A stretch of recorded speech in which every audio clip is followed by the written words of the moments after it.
दोस्तों, आपका स्वागत है। मैं वीरेंद्र व्यास और आप देख रहे हैं गोल्ड सिल्वर न्यूज। और दोस्तों, हम लोग चर्चा कर रहे हैं सोने चांदी के भाव की। काफी उठापटक हो रही है सोने चांदी के भाव में। तो क्या सोने चांदी का भाव यहां से गिरावट की तरफ जाएगा या तेजी का दौर बनेगा, या फिलहाल भाव कंसोलिडेशन में रहेंगे? और इन सब चीजों पर बात करने के लिए आज हमारे साथ निर्मल मंच से कुणाल शाह जी हैं। नमस्ते कुणाल भाई, स्वागत है आपका। नमस्ते। कुणाल भाई, सबसे पहले तो मैं आपको बधाई दूंगा और थैंक यू भी दूंगा कि हम लोगों ने जो पॉडकास्ट किया था वो बहुत ज्यादा दर्शकों ने पसंद किया। इतने सारे कमेंट्स आए उसके लिए, उसके ऊपर बहुत सारे लोगों ने पसंद किया आपके व्यूज को। तो मैं आपको धन्यवाद देना चाहूंगा। Thank you so much. Thank you. आपने ये जो सीरीज आपकी जो पॉडकास्ट की स्टार्ट की है, मैंने देखा है 3 से 4 जो आपने लेटेस्ट पॉडकास्ट किए है। It's a great initiative. और वो जो हमारा पॉडकास्ट आई लिसनड, आपने बहुत ही अच्छी तरह से कवर किया है। सो मुझे भी आपको, मेरे साइड से भी आपको thank you. Thank you so much. जिन लोगों ने नहीं देखा है, मैं लिंक डिस्क्रिप्शन में डाल दूंगा, तो आप लोग देख लेना। सो कुणाल ठीक भाई, है। भाव को अगर हम देखें तो जिस दिन हमने पॉडकास्ट किया था उस दिन शायद ईरान पे अटैक हुआ था। 28-29 यस। के आसपास ही हम लोगों ने अपना पॉडकास्ट रिकॉर्ड किया था और उसी समय ईरान के ऊपर वहां पर अटैक हुआ था। अभी आप कैसे देख रहे हैं तब से अब तक के भाव, क्योंकि उस समय भाव एकदम हाई पर थे और उसके बाद काफी उसमें गिरावट आ गई। तो आपका क्या एनालिसिस कहता है फिलहाल 1-1.5 महीने से जो प्राइस में उठापटक चल रही है इसको लेकर? आई थिंक जब जो दिन पे ईरान का फर्स्ट अटैक, आई थिंक इब्जा आईआईबीएस का जो कॉन्फ्रेंस था पवई में, वही दिन शाम को हमने ये किया था। और that was the first day of attack. और वहाँ पे जो बस था, that what impact this will, क्योंकि वो छुट्टी के दिन थे। सो वो दिन तो गोल्ड बंद था, पर सबको ऐसा था कि मंडे को गैप अप खुलेगा। और गैप अप तो छोड़ो, मंडे को गैप डाउन ओपन हो गया 9 बजे। और वो दिन और आज के दिन वो भाव ही नहीं आए। $5,500 के कॉमिक्स पे प्राइस चल रहे थे। सो इंडिया में जो हम जो प्राइस देख रहे हैं, उसमें आपको 5% रुपी डेप्रिसिएशन को फैक्टरिंग करना है। सो आज अगर हम लोग इंडिया के गोल्ड के प्राइस देखेंगे अराउंड 1,50,000 के आसपास। सो 1,50,000 में से आप 5% कम कर दो। सो आज इफेक्टिवली वो दिन के हिसाब से गोल्ड के प्राइसेस तकरीबन 1,500 इंटू 5 करो तो आप 7,500 रुपये गोल्ड नीचे चल रहा है। सो 1,42,000 price. If currency that day was around 89 90 rupees के आसपास करेंसी था, जो आज 9530 चल रहा है। So ever since that war we have seen steep correction. 1,80,000 से गोल्ड ड्रिफ्ट होके आज 1,50,000, और नीचे में तो हमने एक बार $4,100 का लो बनते हुए देखा था कॉमिक्स पे। So for we just you just have to understand why gold prices have corrected the way it is. सबसे पहले जो जनवरी महीने में गोल्ड ने ऑल टाइम हाई लगाया था, उसके बाद हमने क्लियरली एक चीज देखी है, दैट वाज डिमांड डिस्ट्रक्शन। सो ऊपरी स्तरों पे गोल्ड के प्राइसेस में डिमांड नहीं आ पा रही थी। $5,500 के जब प्राइस हिट हुए, और that was one of the major reason why gold prices corrected. Gold prices have given a abnormal return of 70-75% during the year 2025. सो ये दो बैकड्रॉप के साथ हमने ईयर स्टार्ट किया। उसके बाद हमने कांस्टेंट, जैसे जैसे ऑयल के प्राइसेस $55 से बढ़ के $120 गए, वही टाइम पे इन्फ्लेशनरी एक्सपेक्टेशन यूएस में, जो सबको लग रहा था कि ये साल 2% का टारगेट अचीव हो जाएगा, वो टारगेट छोड़ो, यूएस में इन्फ्लेशन सीधा हो गया 3.4%। और ना सिर्फ यूएस, पूरे वर्ल्ड की सप्लाई चेन मिडल ईस्ट के वॉर के कारण डिस्टर्ब हो गई। Fertilisers, chemical prices, agriculture commodity के प्राइसेस, क्रूड के प्राइसेस, नेचुरल गैस के प्राइसेस, सभी एलएनजी, जितने भी सप्लाई चेन है वो डिसरप्ट होने के कारण मेटल्स के प्राइसेस, सल्फ्यूरिक एसिड का प्रोडक्शन कम हो गया, तो मेटल्स का प्रोडक्शन कम होना चालू हो गया। सो ओवरऑल जो वर्ल्ड में डिसरप्शन हुआ है, तो ऐसे टाइम पे मैं गोल्ड लूंगा कि अपनी इकोनॉमी को बचाऊंगा। So we have seen selective central banks have come and sold gold during the month of February, March and April. So around 150 ton जैसा गोल्ड का हमने सेलिंग आते हुए देखा है। सो net net, if I want to take a balance sheet right now, we have not seen incremental growth in the global central bank जो buying आती है, जो पिछले साल अराउंड 850 टन, उसके पहले के 2 साल मोर देन 1,000 टन का बाइंग आया था। सो अभी हम लोग we are already in May. So net net central bank की बाइंग नेगेटिव है till till April end. So now May, June, July, August, September, October, November, December, ये month में बाइंग आएगी। तो ये साल मुझे तो लग रहा है कि जो 850 टन पिछले साल भी बाइंग आई थी, वो ये साल वो भी बाइंग नहीं आएगी। Maybe it will be somewhere between 700 और 700 to 750 ऐसा। So 100 ton as compare to last year शायद बाइंग कम आएगी। No doubt central banks are buyer, China is buyer, other central banks जैसे पोलैंड ने कि ये बताया कि even they want to buy gold. So many central banks will buy, but till the first quarter central bank का buying negative. दूसरा जो gold का मेजर ड्राइवर था वो था ईटीएफ। तो जनवरी में जब गोल्ड के प्राइस टॉप आउट होके नीचे आ गया है, तब से लेके आज तक हम कांस्टेंट ईटीएफ में सेलिंग देख रहे हैं। सो ईटीएफ में लगातार रिडेम्पशन आ रहा है इंटरनेशनली, और ईटीएफ में कोई बाइंग नहीं आ पा रही है। सो जब वॉर होती है तो ट्रेडिशनली क्या करते हैं, सब गोल्ड बाय करते हैं। पर ये टाइम गोल्ड के प्राइसेस इतने ऊपर थे कि ऐसे टाइम में अपने आप को बचाने के लिए कई सारी सेंट्रल बैंक ने अपना गोल्ड बेचा। दूसरा, लोग भी अपना लिविंग एक्सपेंस, जो इन्फ्लेशन बढ़ गया है तो सेविंग्स कम हो रही है, तो जो गोल्ड में एसआईपी आ रही थी वो एसआईपी गोल्ड में भी कम आई। तो उसके कारण हम ओवरऑल गोल्ड में जो इन्वायरमेंट दिख रहे हैं, central bank buying slowed, ETF buying not taking place, और ज्वेलरी बाइंग स्टेटिक। ओके, सो कोई ग्रोथ नहीं आ रहा है। तो गोल्ड को नीचे आना था और गोल्ड नीचे आ गया, बराबर है। ऑलरेडी हमने 4,100 के बाद 4,800, 4,800 के बाद अब अभी फिलहाल जब हम बात कर रहे हैं, कल हमने 4,500 का लो बनते हुए देखा गोल्ड में, और अभी 4,550 का भाव चल रहा है। सो ये जो प्राइस करेक्शन था गोल्ड में वो आ गया। So from $5,500 to 4,100, again 4,800। So यहाँ पे गोल्ड के प्राइसेस कंसोलिडेट कर रहे हैं। ओके, जो बड़ी तेजी का हमने एनवायरनमेंट देखा था, but the main question is क्या गोल्ड के फंडामेंटल मंदी के हो गए हैं, या ये ऐसे ही रहेगा, या फिर से तेजी होने वाली है। तो ये बात पे मैं क्लियर आउटलुक देना चाहूंगा आपको। सो मेरा ऐसा मानना है कि कहीं ना कहीं ये जो कंसोलिडेशन और करेक्शन का फेज है वो लास्ट लेग में है, खत्म होने के लिए। क्यों? So why I feel that this is the last leg of correction, और यहां से कहीं भी गोल्ड के प्राइस को सपोर्ट मिलके गोल्ड के प्राइसेस तेजी से बढ़ने वाले हैं। उसका रीजन ये है कि यूएस, यूरोप, जापान, सब सेंट्रल बैंक्स की अगर आप 10 साल की और 30 साल की बॉन्ड यील्ड देखेंगे, ये बढ़ना चालू हो गई है। सो जब बॉन्ड यील्ड बढ़ना चालू होता है तब सेंट्रल बैंक के लिए बड़ी दुविधा वाला सिनारियो होता है।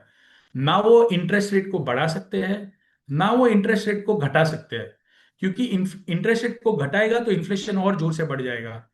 अगर इंटरेस्ट रेट को बढ़ाएंगे, ओके, सो इन्फ्लेशन तो नीचे आ जाएगा पर रिसेशन जैसा सिनारियो क्रिएट हो जाएगा। सो इसे, ये जो सिनारियो है इसे कहते हैं stagflation, lower growth and higher inflation. तो ऐसे एनवायरनमेंट में गोल्ड में मंदी नहीं हो सकती क्योंकि जब जब इतिहास में स्टैगफ्लेशन आया है तब तक गोल्ड में तेजी हुई है, बट ये टाइम तेजी इसलिए नहीं हुई है क्योंकि ऑलरेडी गोल्ड बहुत ज्यादा बढ़ गया था। तो गोल्ड में प्राइस करेक्शन और टाइम करेक्शन दोनों आना था, एक कंसोलिडेशन का फेज आना था। पर अभी मुझे ऐसा लग रहा है कि आगे जाके एक साइड पे वॉर है, दूसरी साइड पे अमेरिका को उसकी डेट सर्विस करनी है। तो इनको इनकी बॉन्ड यील्ड को नीचे करने के लिए फिर से प्रिंटिंग करना पड़ेगा, लिक्विडिटी इन्फ्यूज करनी पड़ेगी। जैसे वो लिक्विडिटी इन्फ्यूज करेंगे मार्केट में, immediately the first one to shoot up will be gold. So मैं आगे का विजन देख रहा हूं, मुझे लग रहा है ये वॉर का जो आउटकम है, ये वॉर का आउटकम है higher inflation. Aluminium 6 million ton market में से चला गया है, एलएनजी 20% ऑफ द सप्लाई चली गई है, क्रूड ऑयल 13 से 13.5 million barrel crude oil market में नहीं है, रिफाइनरी बहुत सारी अफेक्ट हो गई है, 2 से 2.5 से 3 मिलियन टन का रिफाइनिंग कैपेसिटी बंद हो गया है। सो फर्टिलाइजर हैवी शॉर्टेज है। जो मिडल ईस्ट से चाइना को सल्फ्यूरिक एसिड चाहिए था वो 40% डाउन है। तो अभी ये सबका नेक्स्ट लेग, इन्फ्लेशन जोर से शूटअप होगा, इन्फ्लेशन जोर से शूटअप होगा और ग्रोथ नीचे आ जाएगा। तो मुझे अपने आप को बचाना है ये इकोनॉमिक सिनेरियो में। तो मैं क्या करूंगा ये लेवल्स पे? I will start accumulating gold. So I expect that money managers will again start to buy gold. So gold का जो फंडामेंटल आउटलुक है वो मुझे लग रहा है एकदम तेजी का है। गोल्ड के प्राइसेस यहाँ से $100-200 और नीचे आ सकते हैं मैक्सिमम।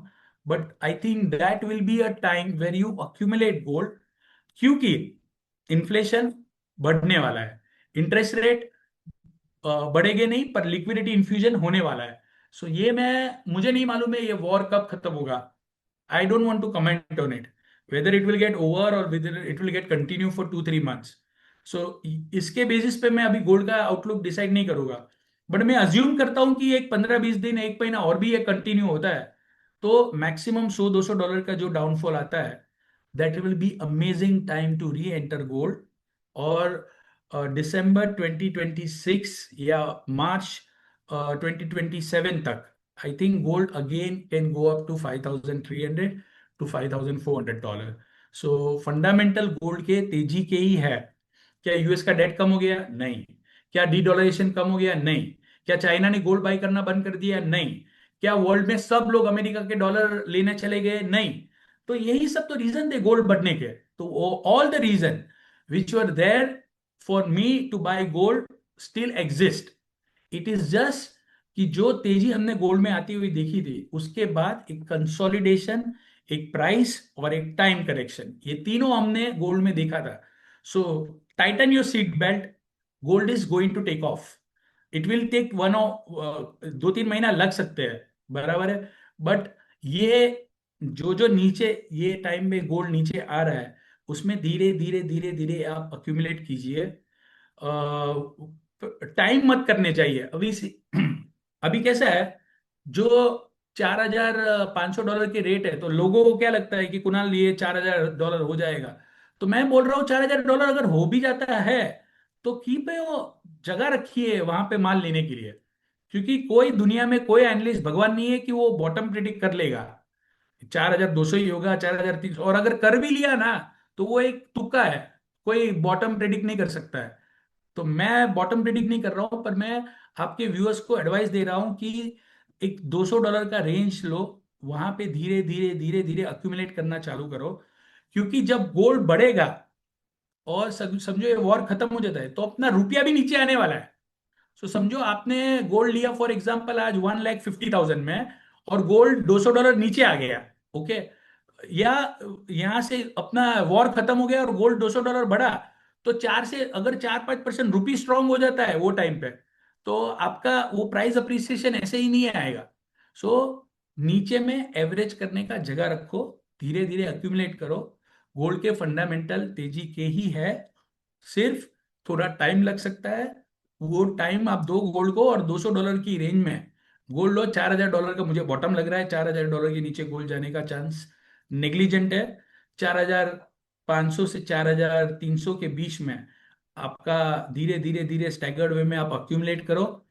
नेक्स्ट साल मार्च महीने में बेचो आप, आपको 5,400 $5,300 के आसपास गोल्ड फिर से बेचने मिलेगा। और इंडियन टर्म में आपको 1,85,000 1,80,000 के आसपास फिर से जाता हुआ गोल्ड देखने मिलेगा। सो मैं फंडामेंटली बुलिश हूँ गोल्ड में। और this is a good time to accumulate, sit right and buy gold and stay long. उसको होल्ड कीजिए शांति से, और नीचे जाएगा ऐसा समझ के ही बाय कीजिए। नहीं सर, कुणाल भाई आपने सही बोला। स्टे लॉन्ग क्या, अगर 2 साल भी आपने उसको, पिछले 2 साल ही देख लो, अगर आपने पिछले 2 साल से ही होल्ड किया होता सोना हम्म। या चांदी, तो आप कितना अच्छा प्रॉफिट कमा लेते। इवन 1 साल भी होल्ड कर लिया होता जिन लोगों ने, तो हमेशा लॉन्ग टर्म में फायदा देता है। आपको क्या लगता है, युद्ध की जैसे ही खबर आती है कि युद्ध हम्म। में कुछ शांति वार्ता होने लगती है, 100, 150 डॉलर, $200 सोना ऊपर चला जाता है, $4,800 के आसपास चला जाता है। फिर जैसे ये खबर आती है कि वापस संधि वार्ता नहीं हो रही है, युद्ध विराम में इधर से उधर हमला हो रहा है, हॉर्मोन नहीं खुलेगा, फिर प्राइस जो है 150, 200 डॉलर नीचे चला जाता है। तो आपको क्या लगता है, जब युद्ध रुकेगा, जैसा कि सिनेरियो अभी नियर टर्म में थोड़ा सा पता नहीं डाइसी लग रहा है, युद्ध रुकेगा तो कितना सोना ऊपर जा सकता है, जब सर्टेनिटी हो गया हमारे सामने कि चलो भैया अब युद्ध रुक गया है? या ये ऐसे ही चलता रहेगा और कहीं ना कहीं ये सोने के भाव पर लॉन्ग टर्म में असर डालेगा? देखिए, जो फर्स्ट प्रपोजिशन, जो फर्स्ट क्वेश्चन है आपका, युद्ध रुकेगा, ओके। सो हम लोग कोई प्रिडिक्ट नहीं कर सकता है क्या इनके दिमाग में चल रहा है। जब जब अमेरिका कोई भी ऐसा इंडिकेशन देता है कल जैसे सवेरे इंडिकेशन दिया है उन्होंने कि हम स्ट्रेट ऑफ हॉर्मुज ओपन करेंगे, हम वहां पे फंसी हुई शिप को बाहर निकालेंगे। रात को ईरान ने यूएई पे अटैक कर दिया। ओके। सो यूएई तो कुछ कर ही नहीं रहा है, वो तो अपना काम किए जा रहा है। तो यूएई ने कल किया क्या रात को? क्यों उसकी फुजिरा पेट्रोकेमिकल के प्लांट पे अटैक हुआ? बिकॉज यूएस थोड़ा भी इंडिकेशन दे रहा है कि वो हॉर्मुज खोलेगा, तो यूएई अटैक कर रहा है। तो देखिए इसका इम्प्लीकेशन ये होगा कि कोई भी प्लेयर्स है वो ये एंटिसिपेट करेंगे कि ये 2 दिन में सॉल्व हो जाएगा बात। तो मुझे नहीं लगता है कोई इजी सॉल्यूशन है इसका। यूएस अपना ईगो पकड़ के बैठा है, ईरान भी अपना ईगो पकड़ के बैठा है, और ये दोनों के ईगो में पूरा वर्ल्ड का हालत खराब हो रहा है। बराबर है। सो इसको प्रिडिक्ट करना मेरे ह्यूमन माइंड कैपेबिलिटी में हमारे नहीं है। लॉजिकली इतना समझ में आता था कि ईरान की हालत अगर खराब हो रही है वॉर में, तो कहीं ना कहीं उन्हें सुलह कर लेंगे, पर वो नहीं कर रहे हैं। They are not doing any peace talk, कोई पीस टॉक ही नहीं हो रही है। और वहां पे बहुत सारे फ्रैगमेंट हो गए। ये बात मैं आपको एक नई जो मेरा अंडरस्टैंडिंग है, ईरान में अगर यूएस को बात करना है तो किससे करेगा? फॉरेन मिनिस्ट्री से करेगा, फाइनेंस मिनिस्ट्री से करेगा, या आईआरजीसी से करेगा? वहां है कौन जो ईरान चला रहा है अभी? पहले तो मिस्टर खमेनाई थे, अभी है कौन? क्या उनके प्रेसिडेंट है? वो तो मीडिया में आ ही नहीं रहे, वो तो 1.5-2 महीने से टीवी में आ नहीं रहे। तो ईरान चला कौन रहा है? सो बात करे तो करे किससे? So all this is big question mark right now कि ये क्राइसिस कैसे सॉल्व होगा, और कोई आंसर नहीं है। यूएस बोल रहा है मैं हॉर्मुज ओपन कर दूंगा, इतने बोलने के बाद वो भी ओपन नहीं कर पा रहा है। सो मैं अज्यूम करता हूं कि ये ऐसे ही चलता रहा अगर 1-2 महीना, तो उसका इम्पैक्ट क्या होगा? इसका इम्पैक्ट होगा शार्प राइज इन इन्फ्लेशन। अभी ये साल एग्रीकल्चर कमोडिटी आप देखिए, कॉटन, शुगर, सबके प्राइस बड़ी तेजी से बढ़ रहा है, और this is the El Nino year. तो एग्रीकल्चर कमोडिटी का इन्फ्लेशन, एनर्जी का इन्फ्लेशन, तो ऐसे माहौल में बॉन्ड यील्ड में, तो बॉन्ड मार्केट में सेल ऑफ ही आने वाला है पूरे वर्ल्ड में। तो बॉन्ड मार्केट में सेल ऑफ आएगा तो वो टाइम पे टेम्पररी गोल्ड नीचे जाएगा, क्योंकि बॉन्ड यील्ड बढ़ गई है। बट ये बॉन्ड यील्ड को नीचे करने के लिए इनको प्रिंटिंग करना पड़ेगा, और जब ये प्रिंटिंग करेंगे तब फिर से गोल्ड बढ़ेगा, और वो टाइम पे तो 100% बढ़ेगा। वॉर चल रहा है तो भी बढ़ेगा।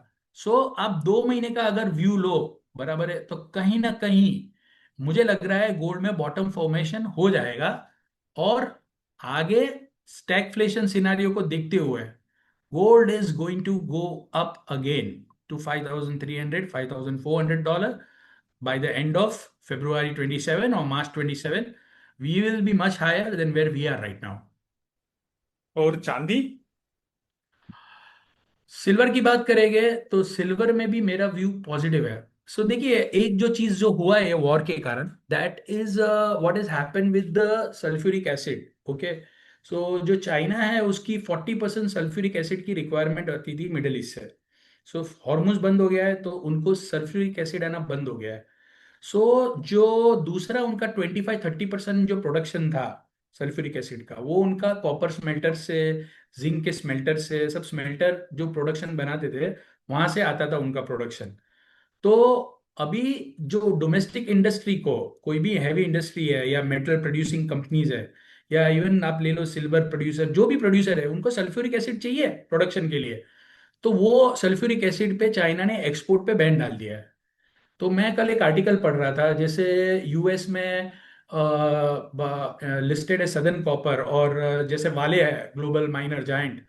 तो ये सबकी कॉस्ट ऑफ प्रोडक्शन बढ़ गई है कमोडिटीज की, बिकॉज सल्फ्यूरिक एसिड के प्राइसेस 300% बढ़ गया है। तो सल्फ्यूरिक एसिड के प्राइसेस बढ़ने के कारण ओवरऑल सभी कमोडिटी की कॉस्ट ऑफ प्रोडक्शन बढ़ गई है। तो ऐसे टाइम में अगर मेरी कॉस्ट ऑफ प्रोडक्शन बढ़ रही है और मेरा सामने आउटपुट नहीं आ रहा है, तो धीरे धीरे माइनर्स अपना प्रोडक्शन कम करना चालू कर देंगे, तो शॉर्टेज चली जाएगी। दूसरा, ये सिल्वर से रिलेटेड है, इसीलिए मैं आपको समझा रहा हूँ। दूसरा, सोलार का जैसे ऑयल के प्राइसेस $115 चल रहे हैं, तो because of that now world is again shifting fastly toward solar power. India में देखिए क्या हो रहा है अभी, जितना हमारा जो डिमांड है एनर्जी का, वो अभी रिन्यूएबल से आ रहा है। Solar is playing a big role. तो जो सिल्वर का 4 लाख रुपए का भाव हुआ था, और अभी 2.5 लाख रुपए का भाव है, तो सोलर का डिमांड तो बढ़ ही रहा है अभी। तो जो सोलार पैनल जो सिल्वर का सब बोल रहे थे कॉपर यूज करेंगे 4 लाख में, पर अभी तो सवा 2 लाख 2,30,000 है। तो अभी again producers will start buying silver for the solar panels, और सोलर सोलर पैनल्स का सेल्स बढ़ जाएगा आगे जाके। तीसरा चीज जो मैंने आपको पहले भी बताया था, सैमसंग जो अपनी सिल्वर आयन बैटरी पे काम कर रहा है, तो वो बैटरी का 2027 में कमर्शियल टेस्टिंग होने वाला है।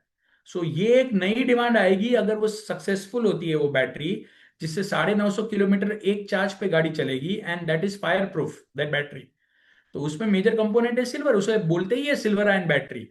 तो ये सब देखते हुए मुझे लग रहा है कि सिल्वर भी अराउंड $65 के आसपास बॉटम आउट है। $65 के नीचे नहीं जाना चाहिए।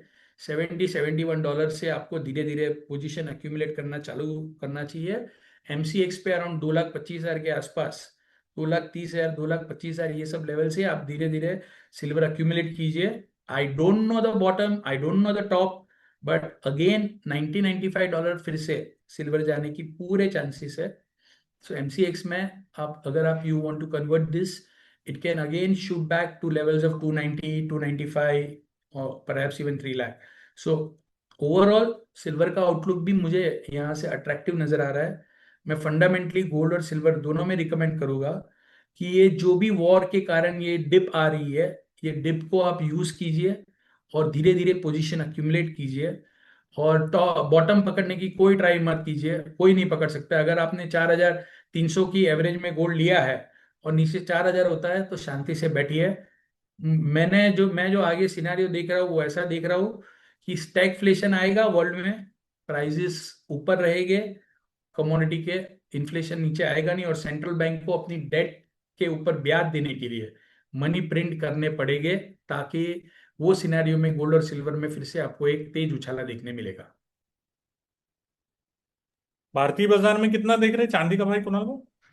290, 2,90,000, 2,95,000 मैं कंजर्वेटिव टारगेट दे रहा हूँ ये दोनों, गोल्ड और सिल्वर दोनों में। मुझे लग रहा है कि अराउंड 290-95, क्योंकि मैं रुपी को बाद में अप्रिशिएट होता हुआ भी देखूंगा जब तेजी होगी इसमें। तो वो टाइम पे आपको 295 जैसा सिल्वर, और गोल्ड की बात करूंगा तो फिर से 180-85 तक गोल्ड जाने का पोटेंशियल लग रहा है। कंजर्वेटिवली मैं गोल्ड में बोलूँ, सो अराउंड 10% का भी बात करूँ तो एटलीस्ट टू 1 लाख 70-75,000 तो आना ही चाहिए। रुपए का फैक्टर आपने दो तीन बार चर्चा की, और गोल्ड सिल्वर रेशियो ये कैसे आगे परफॉर्म करने वाले? क्योंकि अभी हमने एक रिपोर्ट भी देखी थी जिसमें उनका ये बोलना था कि अगर गोल्ड सिल्वर रेशियो में और ज्यादा गिरावट आती है तो चांदी कहीं ना कहीं वहां पर बहुत ज्यादा तेजी से बढ़ सकती है। तो भारत में अगर हम देखें, जो रुपया 80 से नीचे या 80 और 85 की रेंज में था, आज 95 की रेंज में है वो, और गोल्ड सिल्वर रेशियो ये दोनों कैसे असर डाल सकते हैं? देखिए, मैं रेशियो तो प्रिडिक्ट करने में बिलीव नहीं करता हूँ, क्योंकि हर कमोडिटी का time to time fundamental change होते रहता है। So I think it's trading at a fair level, but silver को आउट परफॉर्म करने की जगह ज्यादा है as compare to gold. Because मैं देख रहा हूँ ग्लोबली कॉपर जितने भी ये, सिल्वर देखो 50% आती है सिल्वर की प्राइमरी माइन से, और बाकी आती है सेकेंडरी माइन से। और यहाँ पे ये जो सल्फ्यूरिक एसिड का शॉर्टेज है और जो भी स्मेल्टिंग कैपेसिटी कम हो रही है, तो उसमें मुझे लग रहा है कि इसको फायदा मिलेगा सिल्वर को। सिल्वर का सप्लाई ज़्यादा बढ़ नहीं पाएगा, और डिमांड साइड अभी फिलहाल स्ट्रॉन्ग नज़र आ रही है। तो सिल्वर का बढ़ने का प्रोबेबिलिटी ज़्यादा इज मोर। सो मैं एक्सपेक्ट करूंगा जब तेजी स्टार्ट होगी तब सिल्वर गोल्ड को बहुत ज़्यादा आउट परफॉर्म करना चाहिए। Thank you so much Kunal भाई, ये सारी जानकारी देने के लिए और अपना कीमती समय हमें देने के लिए। धन्यवाद आपका। My pleasure.